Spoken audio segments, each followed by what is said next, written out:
উমৰাংচুৰ ঘটনাৰ ওপৰত আমি মানুহখিনিক ৪৫ দিনৰ ৰেস্কিউ কৰি পেলাই অন্ততঃ পৰিয়ালকেইটিক আমি মৃতজনৰ শৰীৰ উভতাই দিবৰ কাৰণে সক্ষম হৈছোঁ। ১০ লাখ টকাকৈ ক্ষতিপূৰণ দিছোঁ আৰু মই বিশ্বাস কৰোঁ যে জুডিচিয়েল ইনকুৱাৰীৰ জৰিয়তে হাইকোৰ্টেও PIL লৈছে, হাইকোৰ্টেও লক্ষ্য কৰি আছে, আমাৰ কোনো আপত্তি নাই। উচ্চ ন্যায়ালয়ে আমাক যেনেকৈ নিৰ্দেশ দিয়ে, কংগ্ৰেছ দলৰ বিৰোধী দলপতি ডাঙৰীয়া উচ্চ ন্যায়ালয়ত গৈছে, যিহেতু তেওঁলোকে উচ্চ ন্যায়ালয়ৰ প্লেটফৰ্ম এখন বাছি লৈছে, মোৰ তাত কোনো অভিযোগ নাই।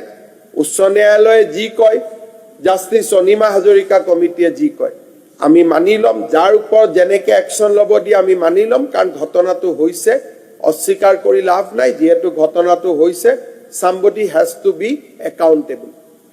আমাৰ ক'তো আপত্তি নাই।